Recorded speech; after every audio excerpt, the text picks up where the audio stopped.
The church hall was quiet after the funeral. Rain pressed softly against the windows like someone breathing on the glass. My fingers were cold around a paper cup of tea I could not drink. The air smelled like lilies and old wood, calm and heavy at the same time. People moved in low voices, like they were trying not to wake a sleeping child. I stood by the table with the guest book and a bowl of lemon candies. My mother's photo watched from a small easel, her smile steady and kind.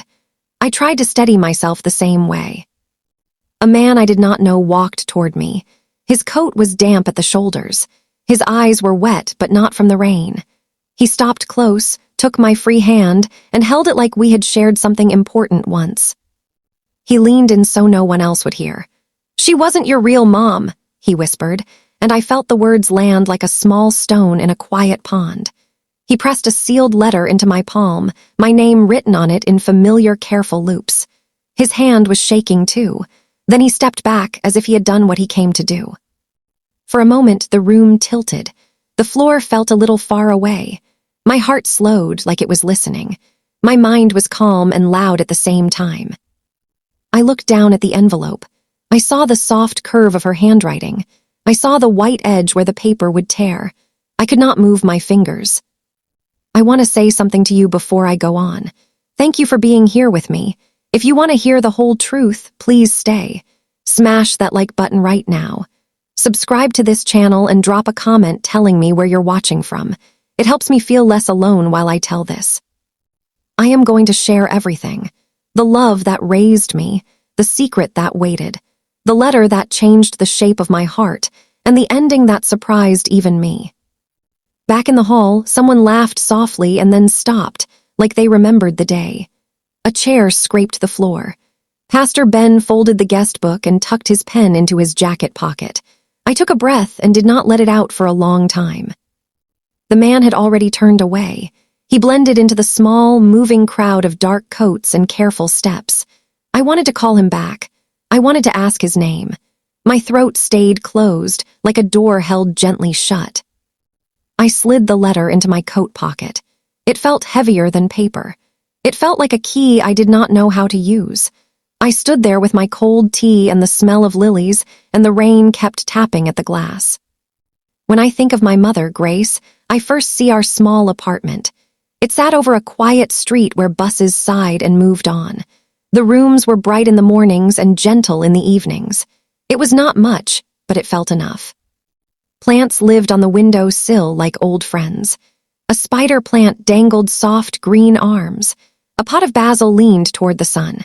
I watered them with a chipped mug and wiped the dust from their leaves. There was a quilt over the couch, patched from scraps. Mom said every square had a story. Some squares came from dresses she altered. Some came from a shirt I outgrew. The quilt felt warm with old days. Lemon tea was almost always on the stove. The kettle made a tired whistle that never scared me. Mom would pour the tea and add honey and a slice of lemon. She said, "It soothes." And usually it did. My mother worked as a seamstress. Gentle hands, tired eyes, soft humming when she sewed. The hum was steady, like a small boat moving across calm water. Her work table faced the window. Spools of thread lined the shelf like small suns and moons. A tomato-shaped pin cushion sat by her elbow. A silver thimble shone on her finger like a tiny helmet. She taught me small skills, how to thread a needle and not the end, how to sew a button with a cross stitch so it would not fall, how to lay fabric flat and respect it. "Things last longer when we care for them," she said. On Sundays, we went to the market. Stalls filled the square with talk and color. We walked slowly, greeting the same people week after week. A man with a scale set out peaches that were bruised. We always chose the bruised peaches. Mom lifted them with a careful hand. "They are still sweet," she said, and the seller smiled. He would tuck an extra one into the bag when he thought I was not looking. Back home, she sliced them and put them over our oatmeal. Juice ran down my wrist. We laughed and licked our fingers. "See," she said, "sweet." Evenings were calm. The radio sang soft songs. The sewing machine clicked and purred until her last customer left. Then she folded her hands in her lap and let quiet spread through the room. Nighttime was for stories. Mom believed in small, brave acts. She told me about the woman who returned a lost wallet and left no name. She told me about a bus driver who waited for a man running in the rain. "Kindness is a light," she said. She spoke of courage like it was a seed, not a loud thing, a steady thing. "Sometimes courage is getting up again," she said. "Sometimes it is being gentle when you could be hard." In winter, she wore a green scarf. It was not new. The edges were a little frayed. She wrapped it twice and tucked in the end under her chin, quick and neat. The scarf smelled like clean wool and a little like lemon when she lifted me into a hug. I can still feel the scratch against my cheek. She would say, "Warm," and I would nod. We shared that word as a promise. Aunt Leela visited often. She was my aunt by love, not by blood as far as I knew. She always brought soup in a heavy jar wrapped in a dish towel. She set it on the counter with a bright smile. Her laughter filled the kitchen like light. She told small jokes and always made space for me to answer. She never stayed too late. "I will let you two rest," she would say, and touch my hair before she put on her coat. In family photos, Leela stood a little apart, not far, just a step or two back. "You two in the middle," she would say, and she would guide me and Mom together with her hands. She smiled wide, but her eyes were quiet. Sometimes she brought little things, a loaf of bread from a new bakery, a small plant in a blue pot, once a paper bookmark with a sunflower painted on it. "For your library books," she said. I used the bookmark for years. It peeked between pages like a small sun. I never thought about where it came from beyond Leela's kind hands. I was a child. I did not ask to see the whole map of my life. I grew up in steady lines. I walked to school with my bag swinging at my side. I liked to sit near the window and watch the light move across the floor. I was not a loud child. I was careful and curious. The library was my second home. I knew the path to the shelf where the old stories waited. The librarian smiled when I came in. "Back again," she said. "Always," I said, and set the sunflower between my pages when I paused. I asked simple big questions. Why do people get tired? Where does the moon go in the day? Why do some people feel alone when we are near them? Mom answered if she could. If she could not, she held my hand. I asked about my father once or twice, not when I was very small. Later, when I felt I should know more, she would not look away. She would say, "You are mine, that is what matters," and I would let it rest. There were small gaps I did not chase. We had many photos from when I was a year old and on. There were photos of me in a hat that drooped over my eyes, photos of me blowing out candles, but almost none from my first months. I thought maybe the camera had been broken, or money for film was tight. It made sense.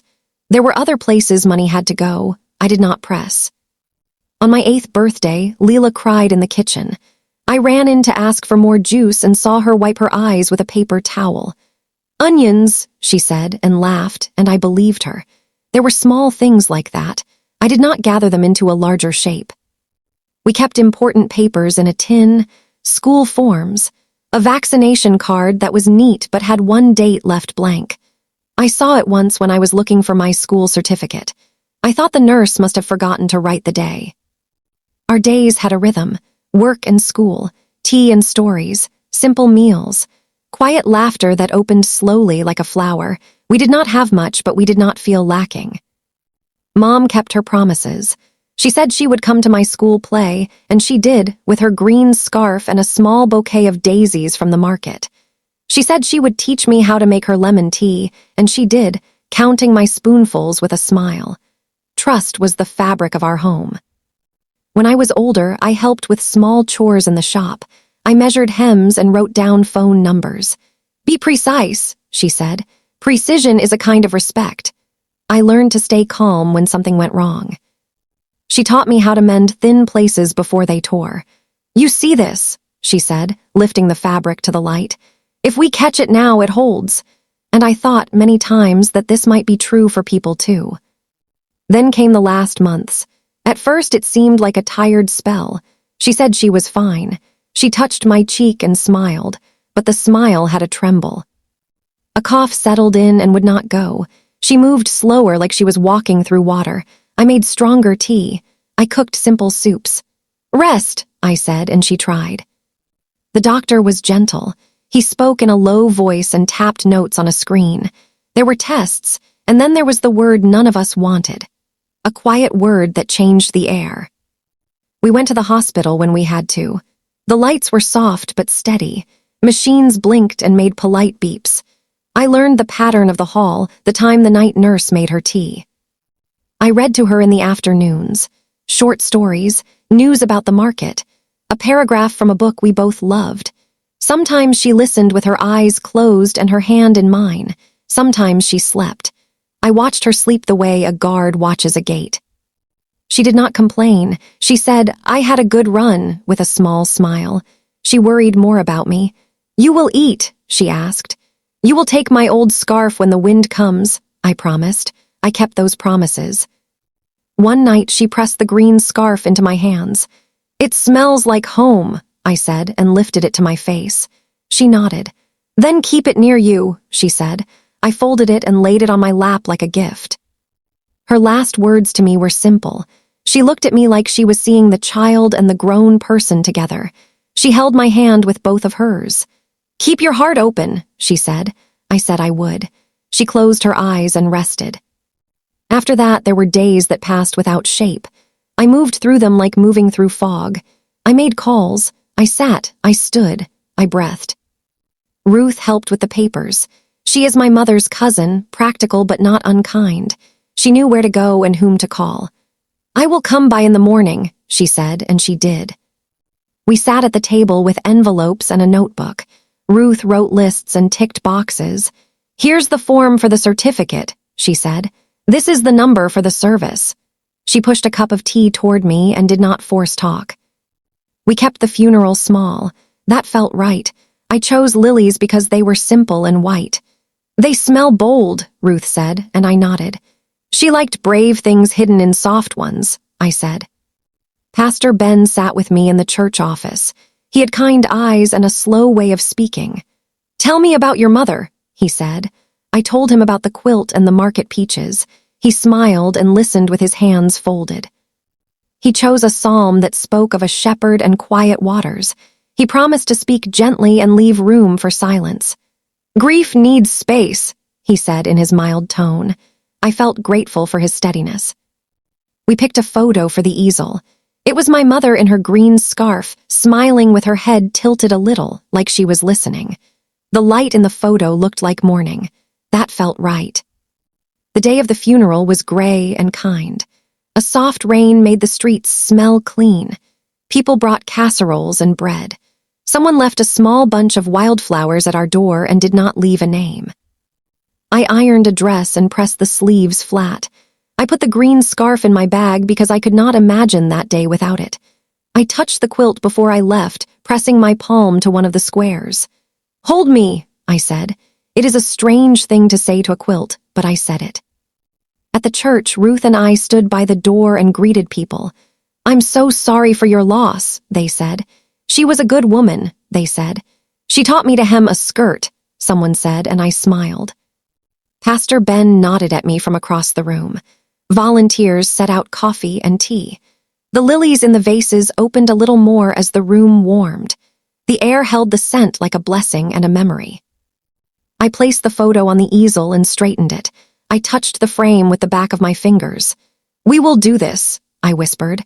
I do not know who I meant by we. Maybe I meant all of us. Maybe I meant me and the part of her that still sat beside me. People found seats. Coats dripped quietly by the door. A child's whisper skated through the room and then was gone. I sat in the first row and folded my hands and waited for the service to begin.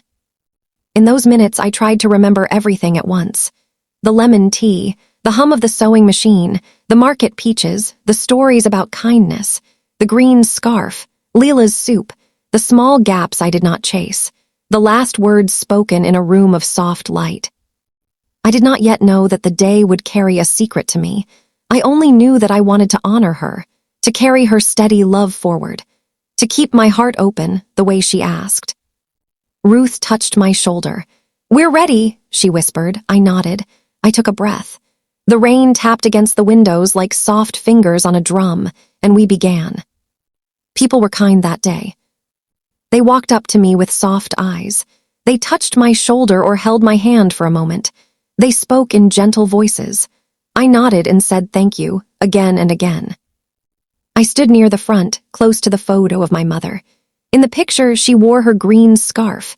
Her head was tilted and her smile was soft. Looking at her, I felt small and safe and lost, all at the same time. A neighbor from down the street pressed a warm casserole into my arms. For later, she whispered. Heat it when you can. I said I would. I thanked her. A woman I did not know told me a small story. Your mother fixed my wedding dress, she said. She stayed up late to do it. She would not take extra money. The woman's eyes filled with tears. Mine did too. Pastor Ben read the psalm he chose. His voice was gentle, and it moved through the room like a quiet river. I glanced at the windows. Rain traced careful lines down the glass.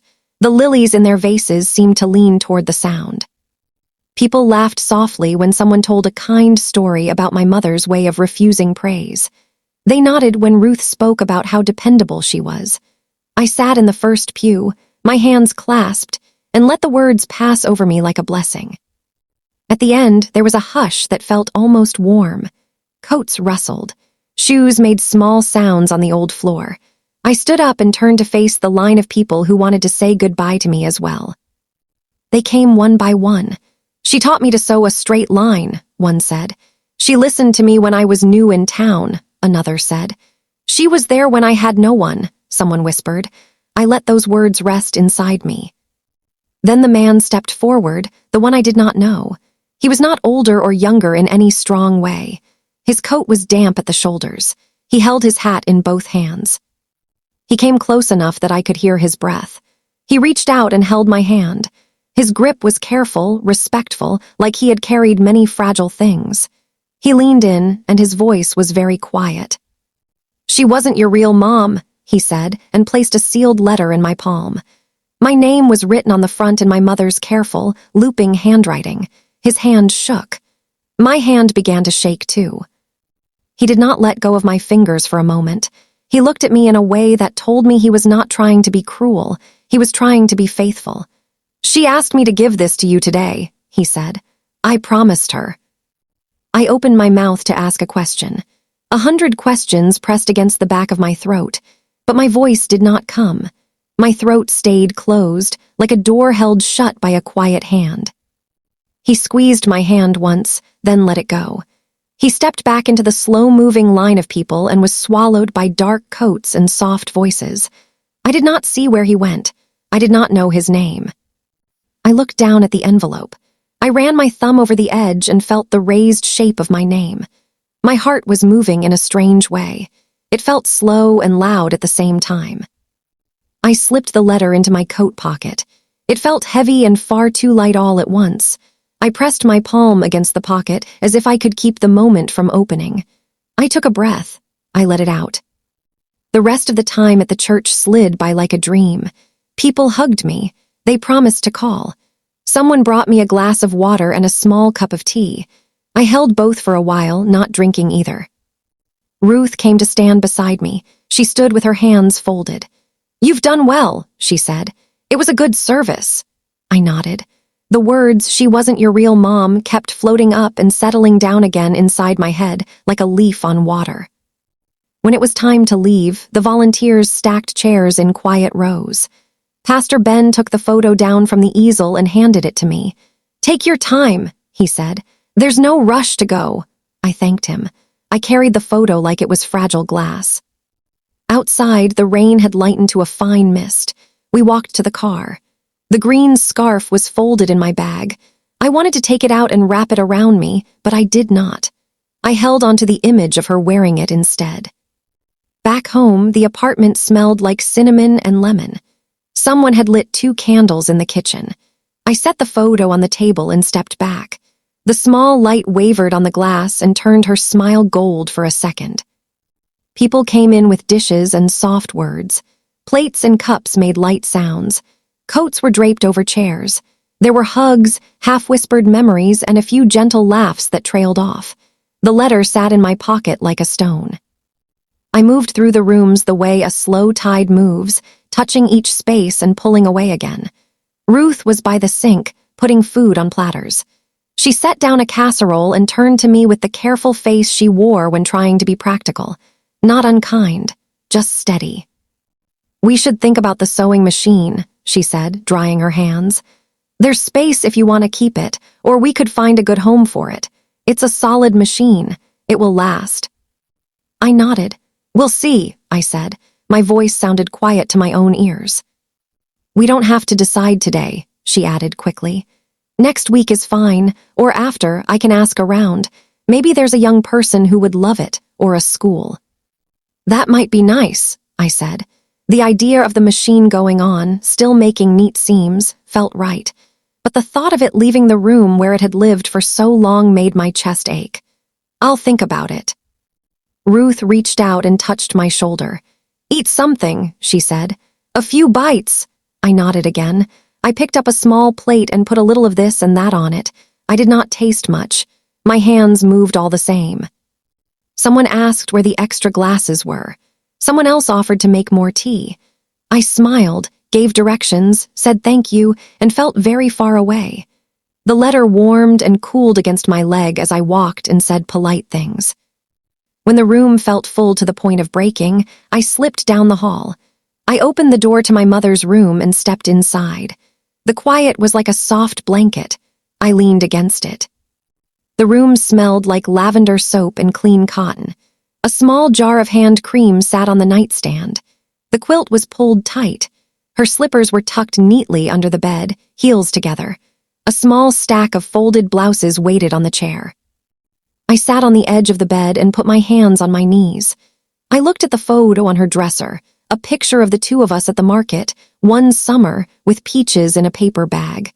I breathed in and out. The letter pressed against my thigh through the fabric of my dress. I felt like a child and not a child, sitting there with my feet on the rug. The thought rose up again. She wasn't your real mom. It did not fit anywhere inside me. It just moved across my mind like a cloud. There was a soft knock on the door, and then it opened a crack. Mara's face appeared, careful and kind. "Can I come in?" she asked. I nodded. She slipped inside and closed the door behind her. She sat in the chair by the window. She did not speak right away. She looked at me the way only a true friend can look, without wanting to fix, only wanting to stay. "Do you want me to stay?" she asked after a moment, her voice gentle. "Yes," I said, "but quiet." The word quiet was important. I did not want to force the world into sense. I wanted it to loosen by itself in its own time. Mara nodded. "Quiet is good," she said. She folded her hands. She did not reach for me. She did not ask for the story. She was simply there. I reached into my pocket and took out the envelope. I set it on my lap. The paper was thick and smooth. My name looked both familiar and strange, as if it belonged to a younger me. My fingers traced the edges and came to rest on the sealed flap. Mara looked at it, then at me. She did not ask what it was. She waited. We both waited. Voices rose and fell in the kitchen. A spoon clinked against a cup. Someone laughed and then lowered their voice, remembering. The smells of soup and cinnamon and lemon tea drifted in under the door. I did not open the letter. Not yet. I felt like the minute hand on a clock that was not ready to move. It would move in time. For now, I held the letter and I breathed. My mind was both very still and very loud. After a while, I slipped the envelope back into my pocket. I stood. "I should go back out," I said. Mara stood too. "I'll be near," she said.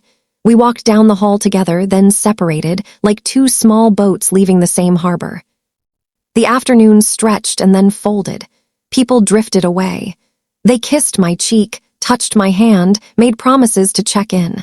The apartment grew lighter and then dimmer as the day went on. The candles burned low. Ruth put leftovers in the fridge and wrote a note about what was what. "I labeled the soups," she said.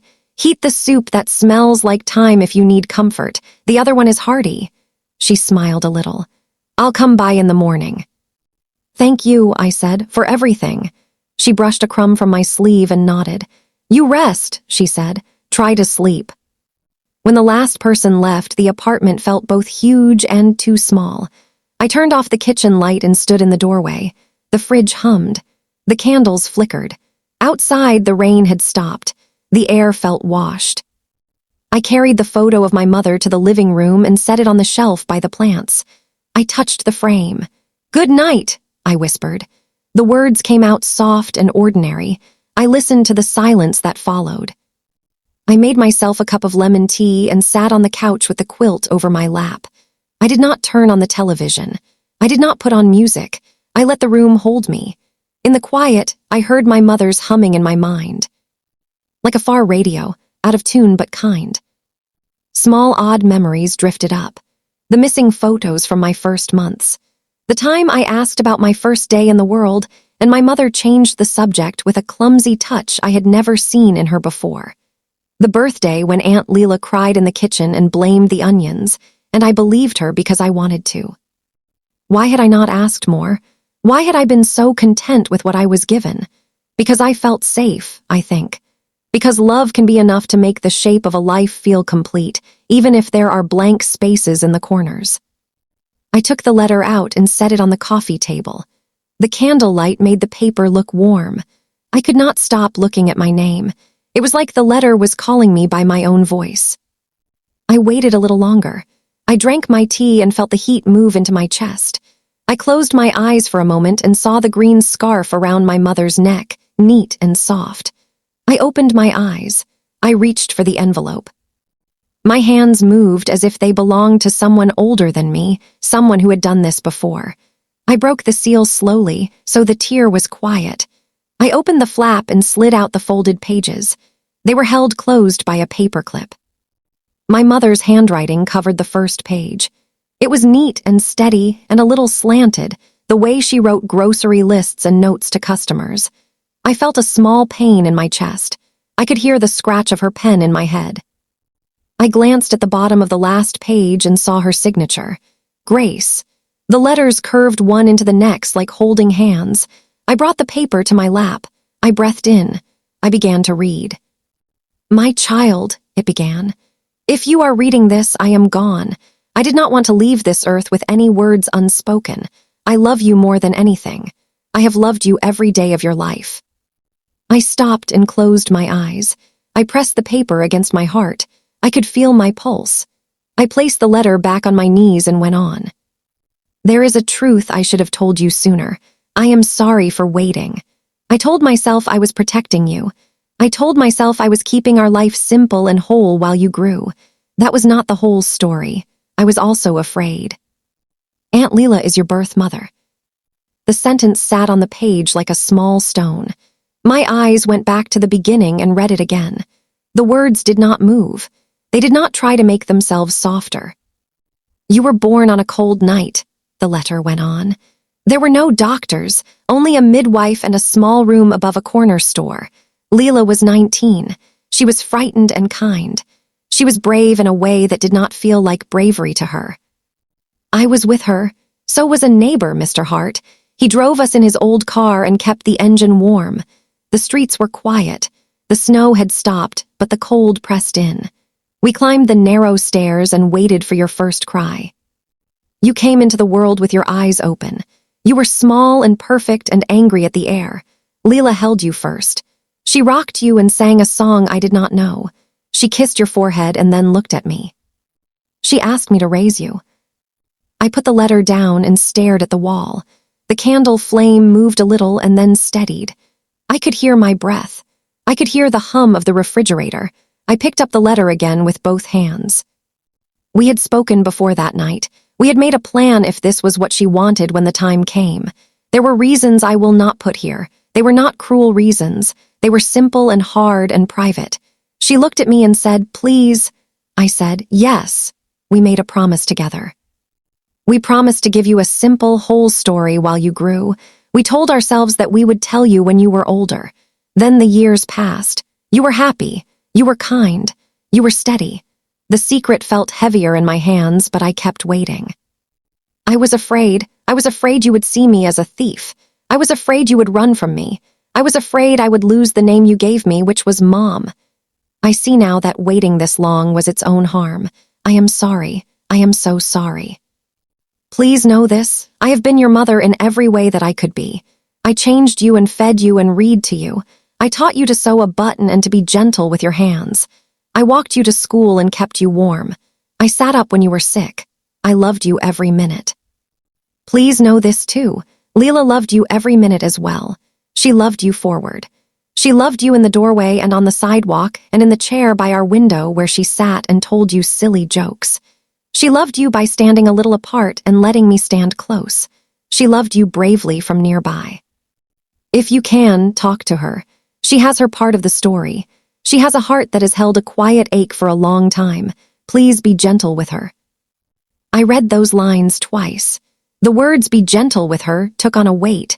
I thought of Leela's hands, always carrying soup, always making a small joke, always stepping back a little in photos. My throat tightened. I am leaving this letter with Mr. Hart, the next line said.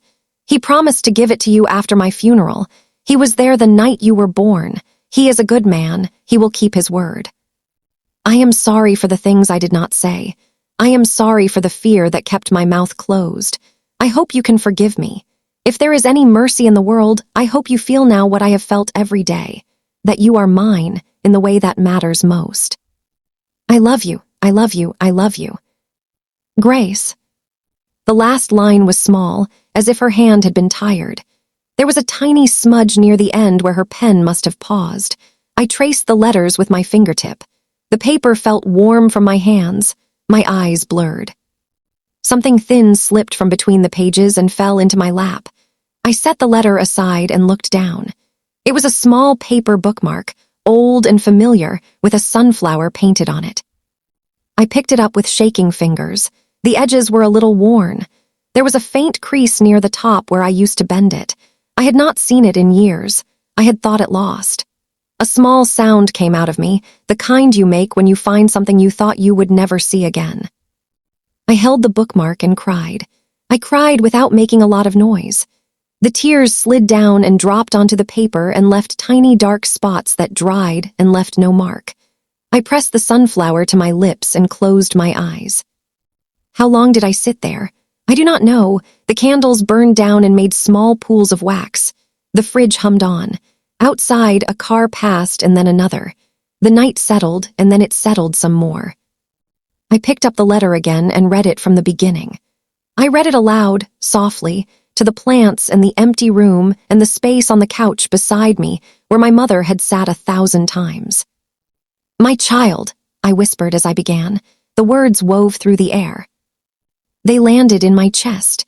I read the part about the cold night, the midwife, the car. I read the part about Leela. I read the part about the promise. When I finished the second time, I laid the pages flat on the table and smoothed the creases with the palm of my hand. The paper had the feel of a thing that would last. I placed the sunflower on top like a small sun over a field. I leaned back and closed my eyes. Images moved behind them like quiet birds. Leela standing in the kitchen with a paper towel in her hand, saying onions and laughing through tears. My mother changing the subject when I asked about my first day, putting a cookie in my hand. The missing photos at the beginning of the album, the way the corners waited like open hands with nothing to hold. I touched the place on my chest where my heart moved. I tried to make room inside me for this new truth, not to force it into a neat shape, but to let it find its own place. I thought of my mother's last words, "Keep your heart open." I opened my eyes and looked around the room. The quilt over my lap, the photo of my mother on the shelf, the plants leaning toward the night, the envelope with my name in her hand, the letter with its soft, careful lines, the sunflower small and bright. I picked up the envelope again and turned it over. The back was plain, except for a small, uneven heart drawn in the corner. I had not seen it before. Her heart shape had always been a little crooked. I smiled, a small, tired smile. I thought of Mr. Hart standing close to me in the church, his coat damp, his hand shaking. He had done what he promised to do. He had placed the letter in my palm and said the thing he had to say. "She wasn't your real mom." And then he had added, "She asked me to give this to you today. I promised her." There was something soft and strong in that promise. The word promised felt like a beam holding up a roof. I felt grateful to him, even as the words he said kept rolling through me like distant thunder. I set the letter and the bookmark back on the table and went to the sink to blow my nose and splash water on my face. The bathroom light was too bright. I turned it off and stood in the soft glow from the candles. On my way back to the couch, I paused by the shelf and looked at the photo again. "What do I do now?" I asked the room. It was not an angry question. It was a simple, small one. The kind you ask when you are standing at a door you did not know was there. I sat down and pulled the quilt up to my chin. The room felt like it was listening. I let the quiet be what it was. I did not try to make it speak before it was ready. My mind walked through small thoughts and bigger ones. If Leela was my birth mother, then she had been near me all this time in a different way. She had watched me grow not as my aunt only, but as my mother standing a step back. That thought was a long one. I let it unroll. I pictured the night I was born as the letter told it. A cold room, a narrow stair, a midwife with steady hands, a car idling outside so the engine would stay warm, Leela young and afraid and also kind, my mother, Grace, holding her hand. I felt something inside me shift, like a piece of furniture moved an inch to the left in a dark room. Nothing looked different from where I sat, but my feet would find it in the morning. They would bump into that new shape. They would learn to walk around it. I did not know how to hold all of it yet. I did not decide anything. I did not make plans. I was not ready to call. I was not ready to write. I was only ready to sit with the truth and let it be in the room with me. The candle nearest me trembled and then steadied again. I reached for the cup of tea and found it cool. I drank it anyway. The lemon tasted bitter and sweet at once. I, too, felt bitter and sweet at once. I knew, even in that late hour, that the letter had not undone my life. It had only shifted the light. Grace was still my mother. She was the person who had stayed and loved and made tea and hummed while she sewed. Leela was also my mother, in a way I did not yet know how to name. It was not a question of choosing. It was a question of holding both truths in the same hands. My hands shook a little at the thought. "I will learn," I said out loud. The room heard me. The room kept my words. I picked up the sunflower bookmark again. I turned it over. There was a faint fingerprint in paint near the stem, a smear so small you would miss it if you did not look closely. I pressed my own thumb over it. 2 marks, years apart, overlapping. I placed the bookmark back on the letter and sat very still. The night deepened. I thought of the river bench where my mother liked to sit, the way the water went on and on without hurrying. I thought of walking there someday with Leela and what we might say, or not say. For now, I stayed. I stayed with the letter, the bookmark, and the shape of a new truth resting on my knees. I breathed in and out, slow and steady, the way she taught me when I was little and afraid of the dark. When sleep finally began to gather around me, I whispered one more time to no one and to everyone. "I will keep my heart open," I said. The words were quiet in the room. They did not echo. They settled. They waited with me for morning. Morning came slow, like a gentle hand drawing back a curtain. Light folded itself across the floor in pale gold strips. The candles on the table were little pools of wax now. The cup of tea from last night sat where I left it, cold and clear. The letter lay on the table with the sunflower bookmark on top. I touched the paper the way you touch a thing you are still learning. I traced my name again. My finger moved over the soft, familiar loops and then rested. I stood and wrapped the green scarf around my neck. The wool felt steady. I breathed in. It smelled like home. I put the letter in my bag close to my side. I made a fresh cup of lemon tea. The kettle hummed. The steam rose. I held the cup and let the heat warm my fingers. My hands were still. Inside, I felt a quiet tremble, the kind that only stops when you name it. I picked up my phone. My thumb hovered over Leela's name. I waited for the right breath. It came, small and sure. I pressed call. The ring sounded once and then again. "Hello," her voice came, soft and careful. "Leela," I said, "it's me." "I know," she said. I heard a small shake in her breath. "Are you all right?" "I don't know," I said. "Can I come over?" There was no pause. "I've been waiting," she said very softly. "Yes, come, the kettle is on." "I'll be there soon," I said. "I'll be here," she said. We hung up. The room felt like it had heard something it had needed. I slid my arms into my coat and tucked the scarf closer under my chin. I put the letter into my bag and checked it twice. I touched the photo of my mother on the shelf. "I'm going," I whispered. The word felt like a small step off a familiar path. The air outside was cool and damp. The rain had stopped in the night. The streets smelled clean and new. I walked the way we always walked, down the block, past the bakery with the window that fogged in winter, past the small park with the bare trees. When I reached Leela's building, I stood for a second with my hand on the rail. I felt young and old at once. I climbed the stairs 1, 2, 3 flights. Her door was open a crack. Warm air drifted out, and with it, the smell of cinnamon and old books. I knocked gently and then pushed the door a little. "Leela," I called. "In here," she called back. Her voice was soft and steady. I stepped inside. Her home was always a safe place to me. It looked the same as it had the last time I stood there, and also different in a way I could not name. Bookshelves lined the wall. A knitted throw lay over the back of the couch. A plant in a blue pot leaned toward the light on the window sill. A small framed picture of my mother and me stood on a shelf. The kitchen was bright. A kettle murmured on the stove. Leela stood by the counter. When she turned, I saw that her hands were trembling a little. Her face was pale, but her eyes were warm. "You came," she said. She opened her arms like she always did. I stepped into them. She held me close for a moment, then let me go, like she was afraid to hold on too long. "Sit," she said. "Please." She set out 2 cups and a small plate with plain biscuits. "You should eat," she added, because that was what people who love you say, even when they cannot fix the rest. I sat at the table. The chair was the same chair I had sat in many times before. I smoothed my hand over the wood the way a person might smooth a page. Leela poured tea. The cinnamon smell was stronger now, warm and safe. Her hands shook as she lifted the teapot. The tea moved in a thin, steady line, a little sloshed. She wiped it with a towel and smiled without showing her teeth. "Pardon," she said, a small habit of hers. "It's all right," I said. My voice sounded calm. Inside, something was tender and bright. I reached into my bag and took out the envelope with the pages inside. I held it up. Leela's eyes landed on it. She took a breath that seemed to touch every part of her. She sat down. She placed her palms flat on the table.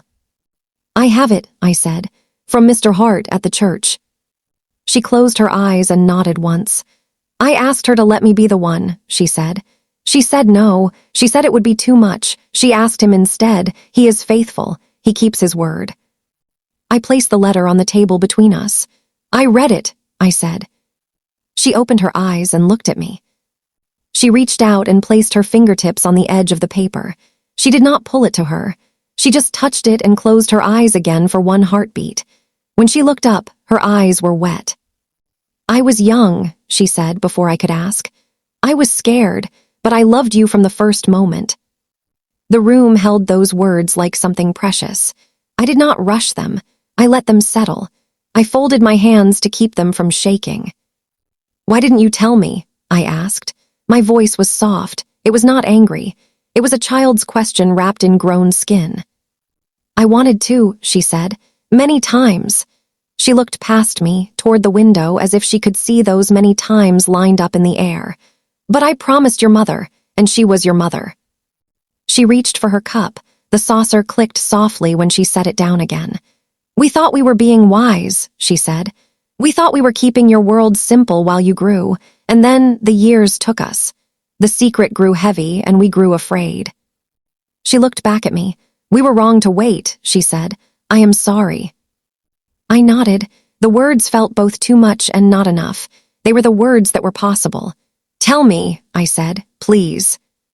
She held the edge of the table like it could steady her. She took a breath and let it out slow. "It was winter," she began. "Cold all day and colder at night. The kind of cold that makes the air feel thin. We went to a room above a corner store. The store had a bell on the door that rang when a man came in for milk. I could hear it from the stairs. There was a small lamp with a yellow shade. The midwife had kind eyes and warm hands. She smiled a little at the picture in her mind.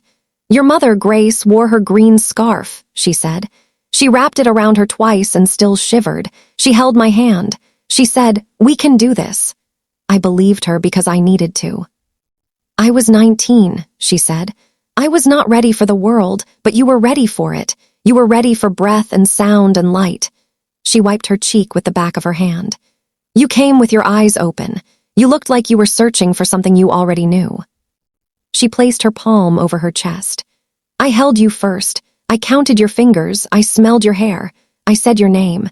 I sang to you a little song my mother used to sing. I thought, this is the most love I will ever feel."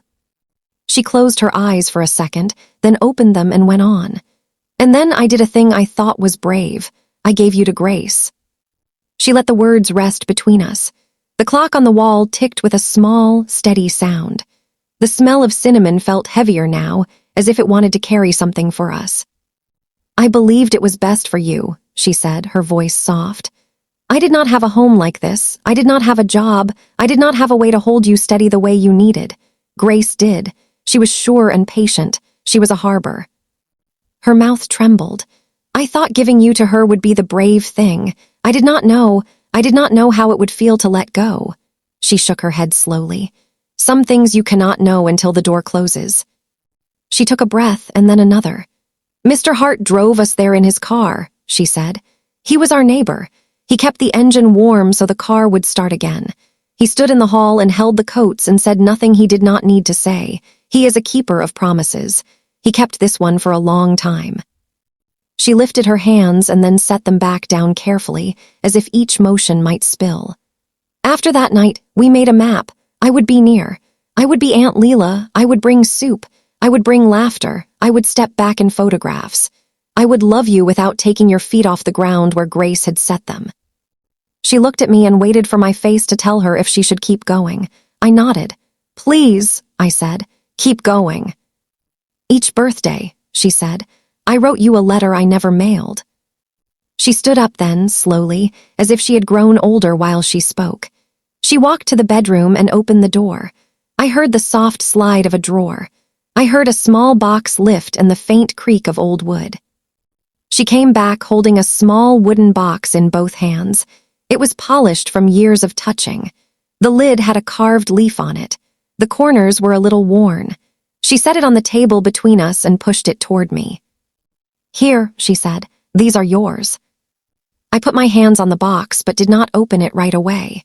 The wood felt smooth and warm, as if it had been waiting in sunlight. I lifted the lid. Inside, there were letters tied with a ribbon. The paper was of many kinds: lined paper from a notebook, thin stationery with tiny flowers, a card with a small sun in the corner, thick folded pages like the ones I held from my mother. On top of the stack lay a thin, clear bracelet. A tiny strip of paper ran through it with blue ink on it. I picked up the bracelet. It was the kind they put around a newborn's wrist. The writing was small and a little faded. My first name, the date, the time. My breath caught. I held it against my palm. It weighed almost nothing. It felt like a key to a door I had already walked through. Leela watched me. Her eyes were bright with tears. "I kept it," she said. "I had nothing else from that night but memory. The midwife gave me this. She said, 'You should have something to keep.' I put it in the box. I open the box every year on your birthday." I touched the ribbon around the letters. It was a pale blue ribbon, frayed at the ends. I slid it off and set it aside. I lifted the first letter. The paper had yellowed a little at the edges. The date was written at the top in small, careful numbers. "Read if you want," she said. "Or take them and read later, or don't read them at all. They are yours. They are yours in any way you need them to be." I looked at her. "I want to read one now," I said. She nodded. She wiped her eyes with the heel of her hand and leaned back, leaving the space open. "Dear little one," it began, "today you are one. I watched you smash cake with your hand and smile like the sun. Grace put your hand in water and you laughed. I stood in the doorway and laughed too. You are light. Be always light." My eyes blurred. I pressed my lips together. I read the next lines. I hope you sleep warm tonight. I hope you are held. I hope you know you are wanted. I am learning to be brave in quiet ways. Love, Leela. I set the letter down carefully. My hands were shaking now. The words were simple. They were the kind of words that bless. I felt them move through me like warm tea. I picked up another from a later year. Dear girl, it said, you are 5 today. You told me you want to be a bus driver because you like to wave to people. I think that is perfect. I will wave back to you every day of your life in any way I can. Love, Leela. The next one was short. 7 today. You lost a tooth and put it in a cup. Grace saved it in a small tin. We laughed because you told the tooth fairy she could keep the money. You are generous. Stay generous. Love, Leela. I read one more. 12. You stood on stage and read a poem. Your voice was steady. You did not look for us, but I looked for you. I saw you. I always do. I am proud. Love, Leela. I set the letter down. My chest ached and opened at the same time. I looked up at Leela. She was not watching my face now. She was looking at her hands, folded, as if she was afraid of what she might see in me. There is no shouting, I said. The words came out like a thought spoken aloud. I do not want to shout. She nodded. Good, she said softly. There has been enough noise inside me for years. I could not bear more. I reached across the table and put my hand over hers. Her skin was warm. She turned her hand and held mine in both of hers. We sat like that, holding hands like 2 people on a small boat, waiting for the water to settle. I feel sad, I said, and strange, and also cared for. I do not know how to hold all of it yet, but I am trying. I am sorry, she said. Her voice was so soft I almost could not hear it. I am sorry I asked Grace to carry a secret for me. I am sorry I did not speak sooner. I am sorry for every time I stood back when I wanted to step forward. I am sorry for asking you to learn this without me beside you. You are here now, I said. We are both here now. She nodded. Tears slid down her face one by one. She did not wipe them away. We are here, she said. We sat like that for a long time without filling the air. The kettle ticked as it cooled. A car passed outside. The plant in the blue pot held itself toward the light as if nothing had changed. In a way, nothing had. In another way, everything had. After a while, Leela stood and brought a small tin of sugar to the table and a pitcher of milk. Do you want more tea? She asked, her voice quiet but steady now. Yes, I said. She poured. The tea made a small sound when it hit the cup. I added a little milk and watched the color bloom, pale turning to warm. Mr. Hart kept our promise, she said after a moment. He kept our 2 promises, really. He kept your secret while you grew, and he kept mine to give you the truth when Grace was gone. He is a good man. I will thank him, I said, when I can speak without shaking. He will understand the shaking, she said. He has kept it inside him too. She lifted the hospital bracelet and turned it over in her fingers. I used to take it out on your birthday, she said. I would hold it and wish you a good year. I would tell the air all the things I could not tell you. I nodded. I think I heard some of them anyway, I said. She looked at me startled. I think love finds its way, I said, even when we are quiet. She let out a breath that sounded like a small laugh and a sigh at the same time. Maybe it does, she said. Maybe it always does. We spoke a little longer, not in a straight line, but in small circles. We named small things from the past. The time you brought me a plant in a blue pot, I said. I still have it. I thought of you every time it grew a new leaf, she said. I almost told you then. And the year we went to the market, and you put the sunflower bookmark in my bag, I said. She smiled. I painted that on a plain card because I did not have money for a gift, she said. I thought, a sunflower always turns to the light. I hoped you would too. We fell quiet again. The quiet was no longer heavy. It was gentle, like soft rain on leaves. Do you want to take the box? She asked. You can bring it back when you want or never bring it back at all. They are yours. Yes, I said. I would like to take it. I ran my hand over the wood again. Thank you. She stood and walked me to the door. We did not rush. We moved like people who were learning to walk on new ground. At the door, she reached up and touched my cheek. "I have loved you every day," she said, "from the first breath to this one." "I know," I said. "I feel it." Then I did something I had not done in years. I called her by a name I had never used out loud. "Thank you, Mama," I said, and the word felt right and tender and not wrong at all. It did not take anything from Grace. It only made the room bigger. She closed her eyes and leaned her forehead toward mine for a second. "Thank you," she whispered back, "for saying that." We did not hold it for long. We stepped back. We breathed. "Call me later," she said, "or tomorrow, or when your hands stop shaking, I will be here." She smiled a small smile. "I am always near." "I know," I said. "I will call." I stepped out into the hallway with the wooden box held against my chest. The air felt cool on my face. I walked down the stairs. Each step felt careful and true. Outside, the sky was pale. The day held itself open. I walked home with the box the way you walk with a baby in your arms, not because it is heavy, but because it is precious. When I reached the apartment, I set the box on the table where the candles had been. I took off my coat and draped the green scarf over the back of a chair. I washed my hands and made tea again. The motions steadied me. I carried the tea to the table and opened the box. The letters weighted like a small stack of years. I lifted the first one again. "Dear little one," it began. I read it once more, and then I folded it and placed it aside. I chose one from when I was 2. The paper was thin and had tiny blue flowers around the edges. "Dear heart," it said, "you tried to say the word spoon and said soom." We laughed. You frowned and then laughed too. Grace taught you to hold the spoon in your small hand. You said, "I can do it." You can, you will. Love, Leela. The next one had a drawing of a small sun in the corner, done in yellow pencil. 3 today, it said. You ran in the park and fell. You cried. Grace kissed your knee. I wanted to pick you up and kiss it too. I did not. I am learning to be brave in new ways. I am learning to love without taking.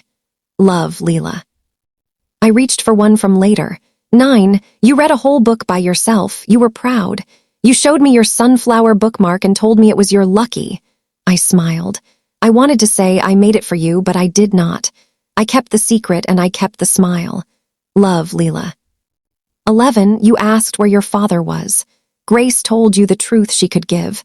You nodded and made tea for her. I wanted to say I am here too, but I did not. I stood in the doorway and held the air. Love, Leela. 15, you walked beside me with your hands in your pockets and told me a joke you learned at school. You did not know I collect those. I keep them for days when I need to hear your voice in my head. Love, Leela. I read until my eyes blurred. Then I stopped. I placed my hand flat over the stack, as if I could hold all those years at once. My chest felt heavy and light. I thought of Leela writing on each birthday. I pictured her at her table with a cup of tea, the plant in the blue pot reaching, the light on the page, her careful letters spelling out my name. I thought of her folding the paper and tying the ribbon and placing it in the box. I thought of her closing the box and putting it away, only to open it again a year later and write more. They were letters and they were also prayers. They were small blessings laid one on top of the other until they made a little hill I could stand on and see farther. They had waited for me. I had reached them at last. I lifted the hospital bracelet again and held it against the inside of my wrist. It was too small, of course. It looked like a circle you might slip around a stem, a tiny thing to hold a beginning. I set it down and looked toward my mother's photo. I stood and took the frame from the shelf and brought it to the table. I set it beside the box. Grace smiled from the glass. "We did this, didn't we?" I said to her. "You and she, you both held me." Saying it out loud made something in me loosen. I sat back down and let that truth move through me. I had grown up held by 2 women. They carried me with different names, mother and aunt, but with the same love. I thought about names, how we use them like rooms, how we stand in them and set our cups down and look out the window, how sometimes there is a door we did not see, and when it opens, we discover that the room is part of a larger house. Grace was my mother. She taught me to thread a needle and to mend thin places. She told me stories about quiet courage. She wore a green scarf and warmed me with it. She kept me safe. Leela was my mother too, though I did not know it in my mouth until today. She loved me from close and from a step back. She brought soup. She brought laughter. She brought a sunflower into my books and a plant into my window. She stood in a doorway and waved, year after year, until I turned and waved back. I thought of Mr. Hart, the quiet man with the damp coat, who had kept a secret for years and then kept his promise. I thought of the midwife with warm hands and a small lamp with a yellow shade. I thought of a room above a corner store and a bell on a door. I thought of cold night air and a car engine running so it would not die. The world felt wide and near at the same time. There was grief in it, and there was kindness. There were promises that lasted. There were truths that waited until they could be heard. I took a pen from the drawer and a plain card, and I wrote a few words to place in the box with the others. I wrote, "Thank you for loving me." I wrote, "I see you." I wrote, "I am trying." I dated it and folded it and laid it on top. Then I closed the box and rested my hands on the lid. The wood was warm from the tea steam. My breath made a small cloud on the table when I leaned forward. I rested my forehead on my arms for a minute, the way a child might do after a long day at school. In the quiet, I heard my mother's humming again, the old song she made when she sewed. I felt Leela's hand warm in mine from earlier. I felt the green scarf at my neck. I felt the sunflower drawn on a card turning toward light. I stood and carried the box to the shelf where the plants sat. I made space for it between the basil and the spider plant. It looked like it had always belonged there. I tucked the sunflower bookmark inside the lid and closed it gently. I washed the cups, dried them, and set them back on their saucers. The room was clean. The light had shifted, afternoon now, soft and slanting. I touched the quilt on the couch as I passed and felt the stitching under my fingers. I sat for a while with nothing in my hands. I did not think of what to say to other people yet. I did not think of how to explain things or what words to use. That could come later. For now, it was enough to have sat with Leela and listened, to have held her hand and felt the old ache in both of us soften. As the day leaned toward evening, I made a simple meal. I ate slowly. I washed the plate. I folded the dish towel. I stood at the window and watched a boy across the street ride a bike in slow circles. He looked happy. The circle widened, then tightened, then widened again. When the phone buzzed, I did not jump. I looked at the screen. It was a message from Leela. It said, "Are you all right?"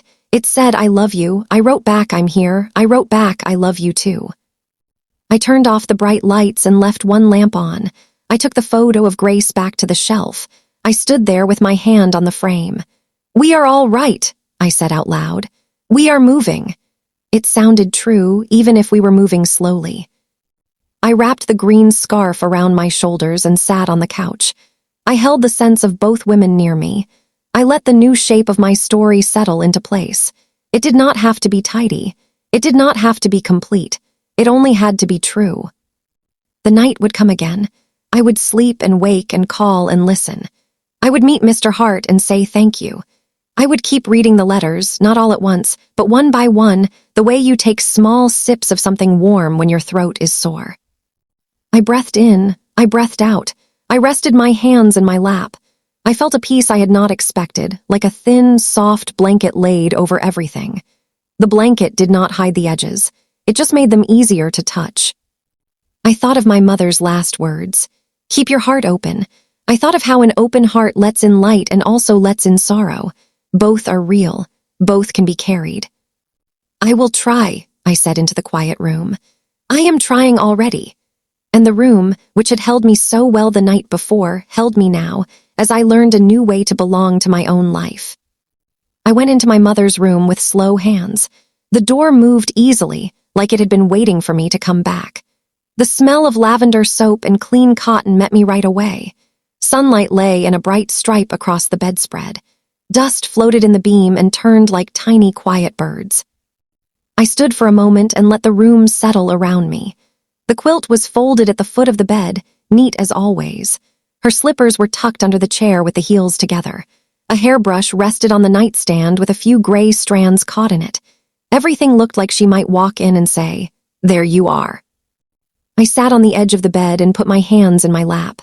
I did not start with a plan. I just began, A drawer here. A box there. I opened, I looked, I breathed, I closed.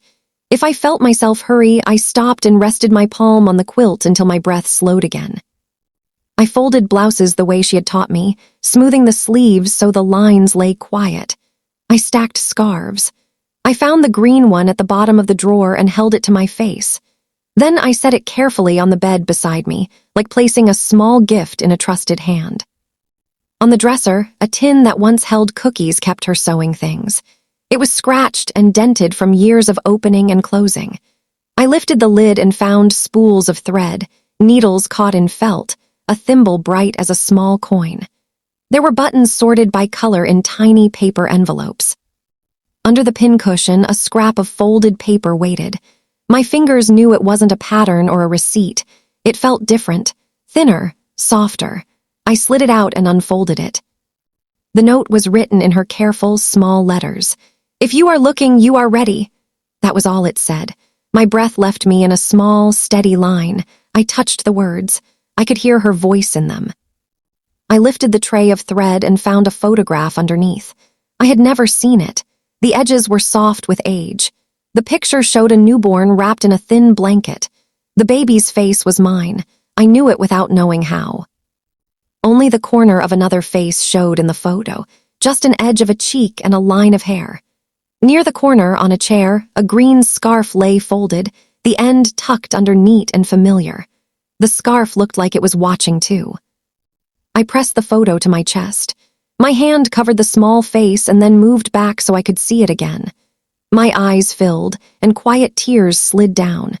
The room held me while I cried, like a pair of steady hands. She had left me a bridge and a gate, a note and a picture.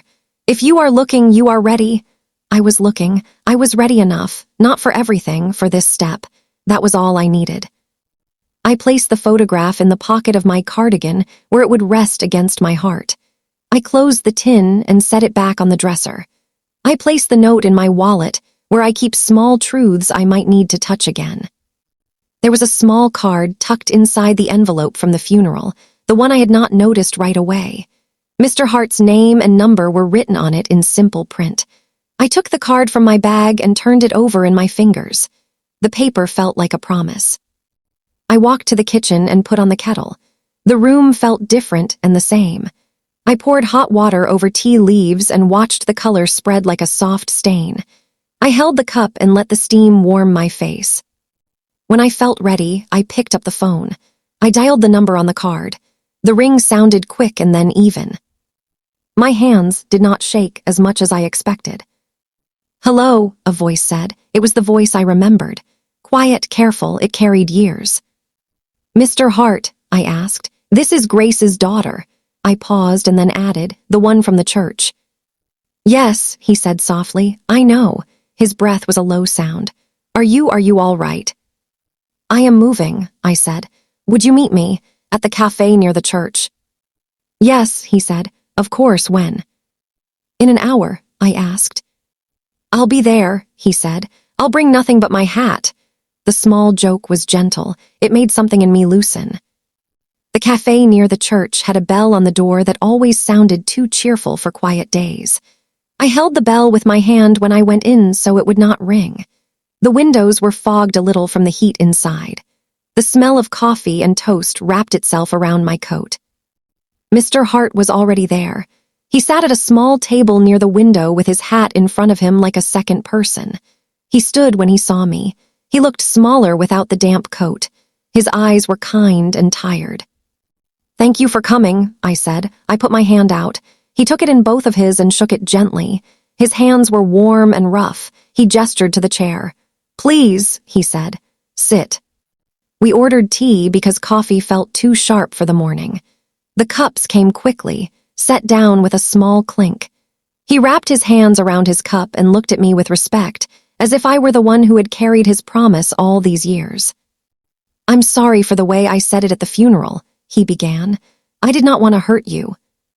"I know," I said. "You did not feel cruel, you felt careful." The words were true. They eased the line between his brows. He nodded. "I kept the car warm that winter night," he said, going straight to the heart. "I was a neighbor then. The building had thin walls. I knew more than people thought I did. They asked me for a ride. I said yes. He looked down at his cup, then up again. I parked under the streetlight so I could see the steps. I watched for shadows moving in the window. I kept the engine running so the car would start when it was time to go. He let a small smile cross his face. When I was a boy, we did that on cold nights. Keep the engine warm. It was a way of keeping a thing ready. His smile left, but the warmth stayed. You promised to stay quiet, I said, to help him along. I did, he said. Grace asked me to. She said, help me keep her safe. I did. Then later, when she knew her time was short, she asked me to do the other part. Make sure she knows, she said. Please, after I'm gone, make sure she knows. He blew on his tea, then set it down. I did not want to say those words to you when you were surrounded by grief and strangers, he said. But she told me to give you the letter at the funeral. She wrote it that way. She thought it would be kinder not to make you wait. He swallowed. I stood in line and held my hat and told myself to be brave for 3 minutes. It is easier to keep a promise for years than to keep one for 3 minutes sometimes. I was afraid I would fail. You did not fail, I said. You were faithful. I placed my hand over his for a moment and then lifted it away. Thank you for keeping your promise. He blinked, something unclenched in his face. He exhaled slowly. I am relieved to hear you say that, he said. I have been carrying that moment in my chest like a stone. I know the weight of stones, I said. We can put this one down. He nodded. He looked both relieved and sad, which made sense. Grace loved you, he added, unprompted. I am not saying that to ease myself. I am saying it because it is true. I know, I said. The answer came simply. It did not need decoration. He told me one small memory from that night. He said, when I stepped inside the hallway to bring up more blankets, I heard a cry that sounded like a bird and a bell together. I thought, there she is. The world will be softer now. We sat with that for a moment. Then we spoke of small things, the way the church looked in rain, the kindness of Pastor Ben's voice, the shape of the streets back then when the corner store still had a wooden door. When it was time to go, he put on his hat and stood. Thank you for meeting me, he said. I will leave you be now. If you need me, I am where I have always been, not far. Thank you, I said again. For now. We shook hands. He left with careful steps, his shoulders a little lighter. Walking home, I felt a steadying I had not expected. The truth had taken its seat in my life. It would not leave, and it did not need to. I could share it now with the people who loved me and would not turn away. I called Ruth first because she would ask few questions, and she would make room for the answers. She came over with her notebook and a loaf of bread she did not mention. She sat at the table with her hands folded and waited. I told her about the letter and about Leela. I told her about the winter night and Mr. Hart's car. I told her about the promise they made and the other promise they kept. She listened without interrupting. When I finished, she nodded once, like she was placing a check mark next to a truth. Grace loved you, she said. No letter can change that. She stood and came around the table and hugged me in a shy way, like we were both afraid to press too hard. I know, I said into her shoulder. I feel it. She stepped back and cleared her throat. What do you want to do with the sewing machine? She asked, the practical door she always knew how to open when the room needed air. I want to keep it, I said, at least for now. I touched the tip of my finger to the cool metal edge in my mind. I want to hear it hum. That sounds right, she said. When you're ready, I'll oil it for you. She picked up her notebook and did not write that down. She did not have to. When she left, Myra arrived. She took her shoes off at the door like always. She put the kettle on without asking. She sat on the floor across from me and pulled the blanket over her knees like she was settling in for a long story. How can I help? She asked. Her eyes were open and kind. She did not reach for my hand. She let me choose. Listen, I said, just listen. So she did. I told her about the note in the sewing tin.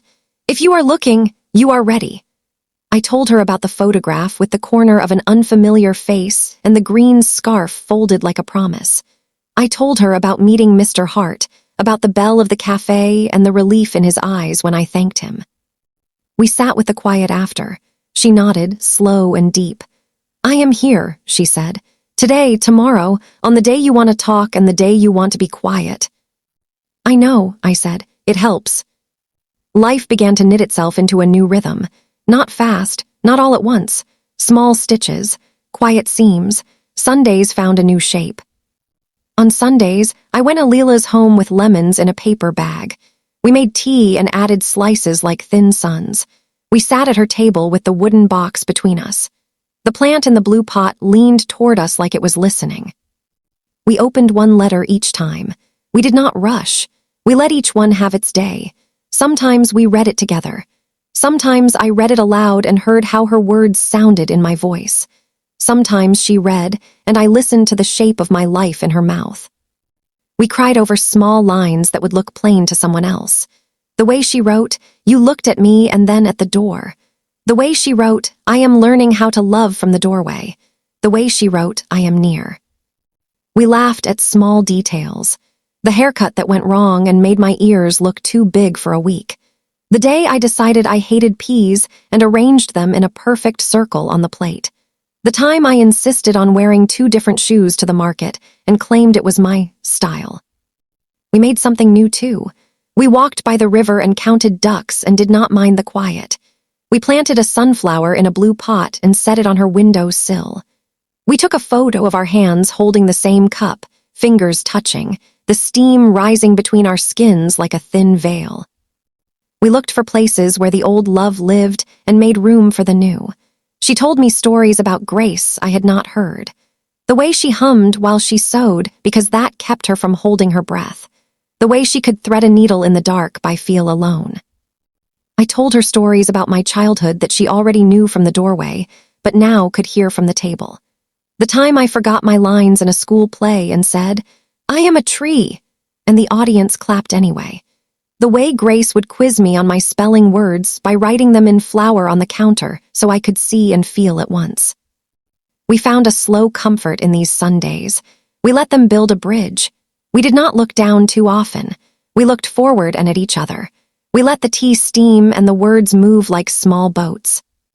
One sunny morning, we carried a small tin to the river. Inside was a portion of Grace's ashes. I had held the tin in my hands for days before I could move with it. Now, it felt like the right time. We took the path to the bench where Grace had always liked to sit. The bench was old wood. The view was simple. The water ran steady and sure. Sunlight lay across it in bright, slender threads. We sat for a while with the tin between us. We did not speak right away. We waited for the wind to settle, the way we waited for the water to hold its surface still. The smell of the river was clean and a little like cold stone. When I felt ready, I opened the tin. The ashes looked like pale sand.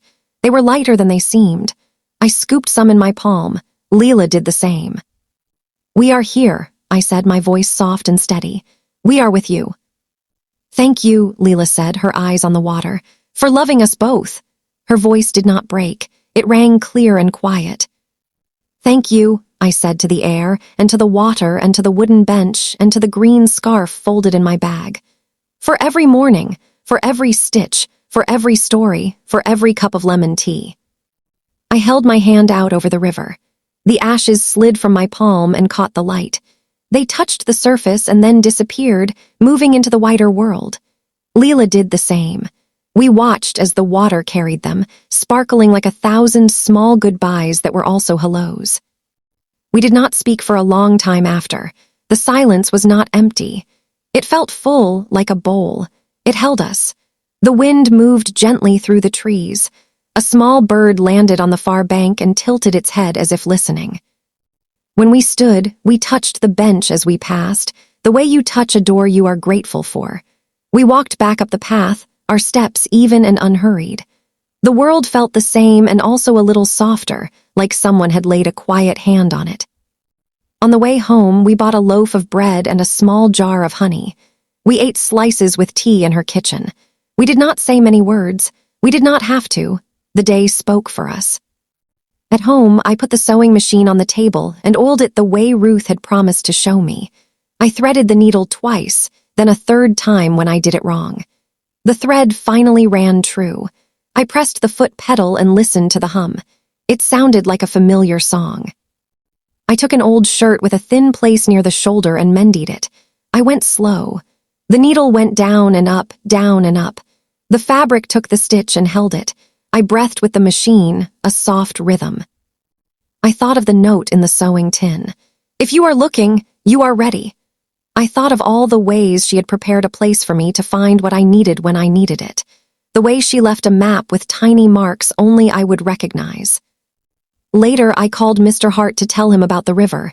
He answered on the second ring. We went, I said simply. We thanked her. That is good, he said. I could hear him smile. She would like that. She liked to sit and say nothing for an hour. She taught me how, I said. We said goodbye like old neighbors. We did not make it heavy. We let it be simple and kind.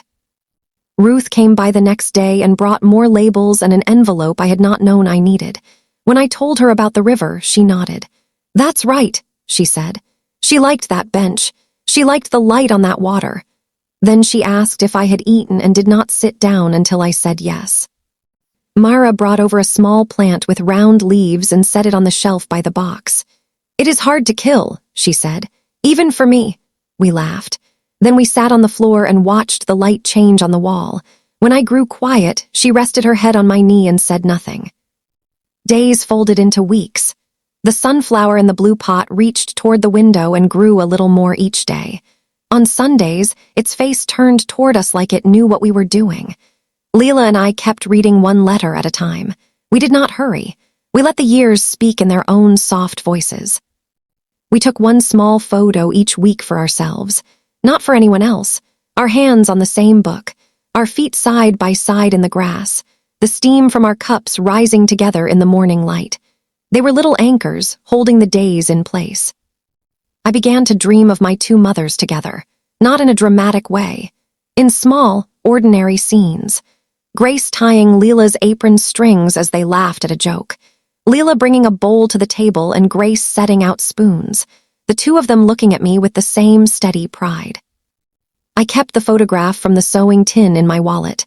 Sometimes when I stood in line at the market or waited for the kettle to sing, I took it out and pressed it to my chest.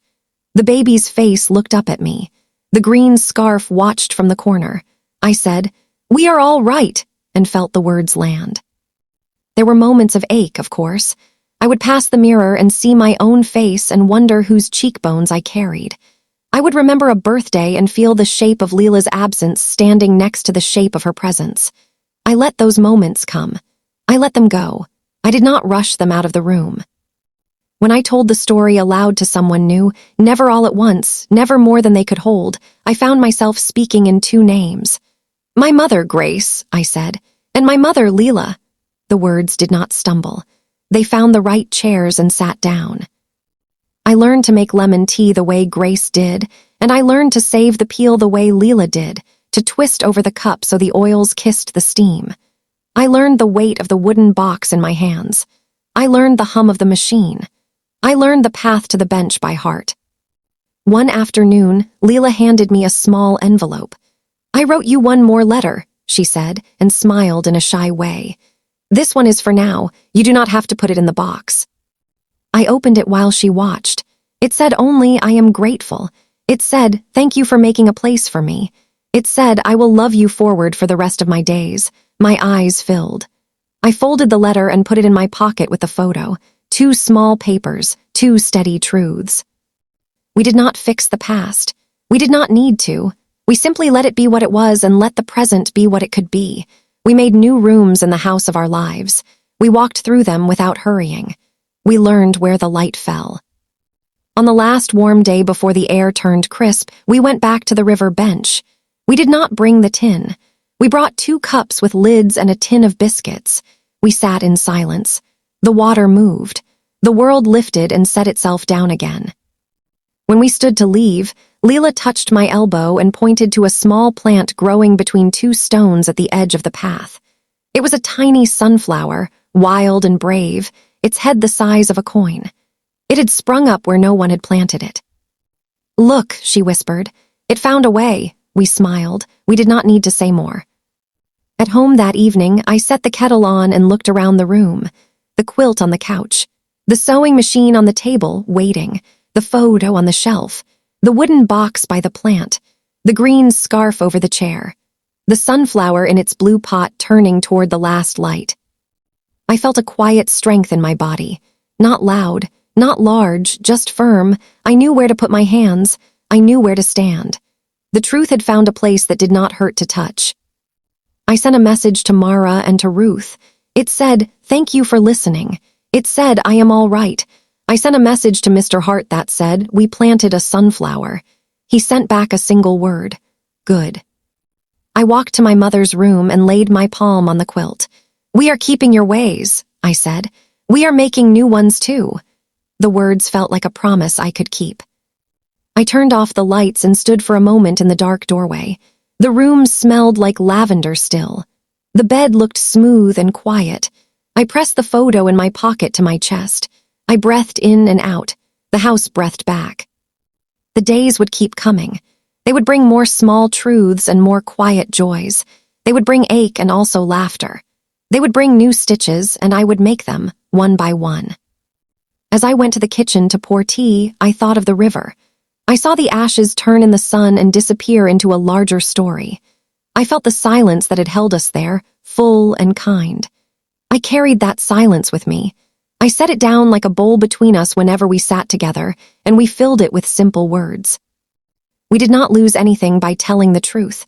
We found a larger love. We found a way to keep faith with the past and make room for the future. We found a rhythm, lemon tea, letters, a walk by the river, a sunflower brave in a blue pot. That night before I closed my eyes, I touched the place on my chest where the photograph rested. I whispered into the quiet, "Thank you." The word felt complete. It did not need an answer. It already had one. When I look back now, I see it clearly. The letter changed the shape of my story, but not the color of the love in it. The rooms of my life rearranged themselves, yet the same warm light kept shining. The quilt still holds. The lemon tea still soothes. The hum of the sewing machine still sounds like a lullaby. I carry two truths now. Grace raised me. Leela gave me life. Both mother me still in their own ways. One is the hand that guided me, steady and near. The other is the gaze that blessed me from the doorway and learned to stand back with courage. I used to think truth was a door you either opened or kept shut. Now I know it is a tender hinge. Secrets can wound, but they are often born from fear and love. Truth can heal, but it asks for patience and tender hands. I am learning to hold truth the way you hold thin fabric, with care and no hurry. Some days I feel the ache of the years we could not name. I see the blank space in the photo album and feel a small pull. Then I pour tea and remember how love filled that silence, even without words. We did not lose everything in the quiet. We saved enough to build with when we were ready. Family, I have learned, is not only blood or paper. It is the voice that answers at midnight. It is the hand that steadies your cup. It is the person who shows up. It is Ruth labeling soups when I cannot think. It is Mara sitting on the floor, listening with her whole face. It is Mr. Hart keeping a car warm and a promise warmer. I forgive the silence. I honor the courage. I walk forward holding both. I can bless what hurt and still be grateful for what held me. I can love two mothers without losing either one. On Sundays, I still bring lemons in a paper bag to Leela's table. We read one birthday letter at a time and let the words breathe. We laugh at the haircut that went wrong. We cry over the line that says, "I am near." We build a small bridge made of cups and stories and the quiet way our hands find each other. I visit the river bench when the light is soft. I sit where Grace sat and listen to the water decide its own pace. I tell her we are doing all right. I tell her the machine is oiled and the scarf is folded and the sunflower is growing. I tell her I am keeping my heart open, the way she asked.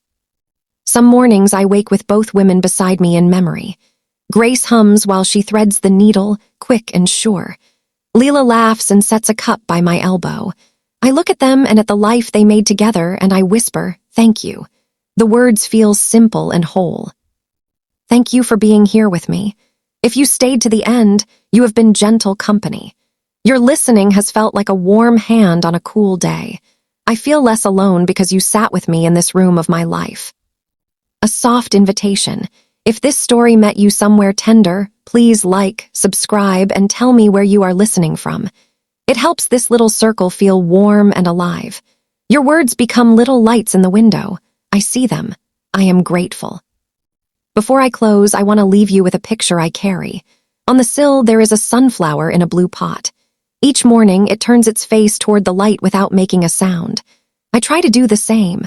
I turn, slow and steady, not forcing, just leaning. And in that small, faithful motion, I feel both my mothers near. I breathe. I go on.